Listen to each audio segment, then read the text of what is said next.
Hi there, and welcome to this, your 90-second highlight reel of the excellent webinar we've just been having all about positive deviance in the NHS. My name is Richard Taunt. I'm Danny Ryan.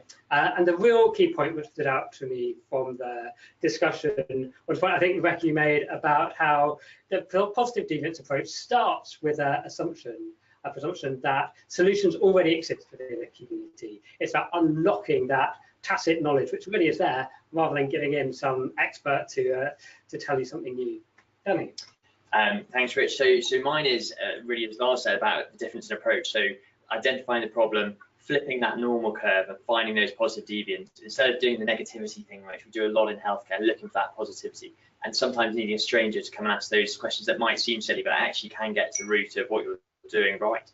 Lovely. And to our superstar panel, Lars, joining from Copenhagen, what stood out for you? So two things. Once you've done the flip and you have identified champions for positive deviant behaviors, it's really important to think of this as it's not a best practice process. It's a peer-to-peer learning where peers engage with other peers. So it's not a talking at approach, it's an acting in your way into a new way of thinking approach. Secondly, go try it. You know, it's not dangerous, and you will fail a little bit, and that's all right, and then learn from it. So that would be my point.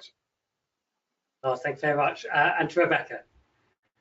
Yeah, I think the key point for me is that if you want to engage staff who are working in healthcare in very difficult and challenging circumstances, why not do something positive with them? Why not get them to think about what they're doing well and the solutions that they've developed themselves as communities to overcome the problems that are problems for them. Lovely, thank you very much. And last but no means least, Ruth. I think my final reflection links in with Lars's actually a little bit around just give it a go and reach out to everybody. So we've shown here that there's kind of two different approaches to implementing it.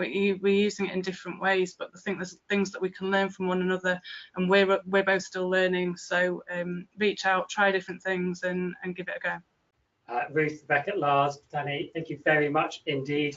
Just to say that this webinar was part of the AbbVie and Kaleidoscope Successful Change series. Watch out for more events coming soon. Thanks again. Goodbye. Thank you.